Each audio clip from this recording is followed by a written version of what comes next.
Baik, seterusnya nombor 8. Berapa markah? 2 markah. Okey. Tengok soalannya, nampaknya ada yang kilogram, ada yang kilogram, ada yang gram saja. Tapi nak jawapan dalam kilogram dan gram. So, apa yang kita nak buat? Lebih baik kita buat terus ikut jawapan. Nak kilogram dengan gram. So, 25 kilogram, tak ada gram. Tolak dengan 16, 450 gram. Okey, so operasi tolak. Baik, macam biasa, bila ada unit kita tak cukup, bukan kita pinjam 10, tapi kita pinjam 1000. Okay, bagi macam ni, so tak boleh tolak 450, maknanya 24 akan ambil 1, tinggal 25 akan ambil 1, tinggal 24. Sini ada 1000. Okey, tolak macam biasa. Tak boleh, pinjam 9 ni 9, sini 10. 10 buang 5, 9 buang 4, 5. 24 tolak 16. Okey. 24 tolak 16. So 20 tolak 10 jadi 10. 4 buang 6 tak cukup 2. So jawapannya 8. Okey, buatlah lagi satu. 855 sifar buang 5 7 5 buang 7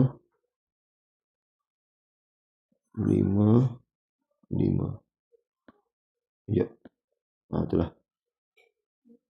Okey, kita buang lagi. Sifar buang 5, tak boleh, pinjam sini 4, sini ada 10. Jangan tolak dulu, buat dulu sampai semua dah boleh tolak, baru kita buat tolak. 4 buang 5 tak boleh, pinjam sini 4, sini ada 10. 4 tak boleh buang 7, pinjam 8, 7 kat sini.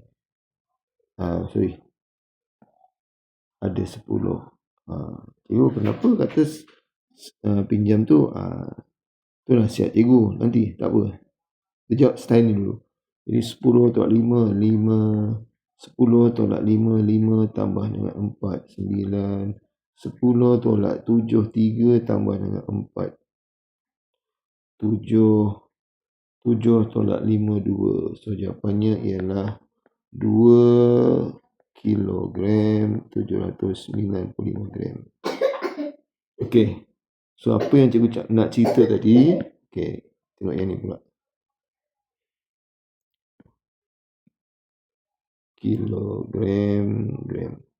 Okey, soalannya ialah 855 sifar tolak 5755. Okey. Maksud cikgu, bila ada kaitan unit ni, awak tengok je nombor tu. Cikgu buat nombor yang besar lah sikit. Okey. Nombor 550 ni tak boleh tolak 755. Pinjam terus. Jadi maknanya pinjam 8 tinggal 7. So dia akan jadi nombor ni 1000 tambah 1000. Jadi 155 sifar tolak 755. Gitu maksudnya. Dah, nanti tolak macam biasa lah. 5, 4 tak boleh, pinjam 5 tinggal 4. Ini ada 10. 4 tolak 5 tak boleh, yang sebelah 4 je ada 10. Okey, dah. Okey. So 4 waktu jalih, tadi awak nampak ni 14. 14 buang 7 ialah 7. Yang ini tadi 10 buang 5, 5 tambah 4, 9, 2. So jawapannya sama juga. 2 kilogram, 795 gram. Sama aja. Okey.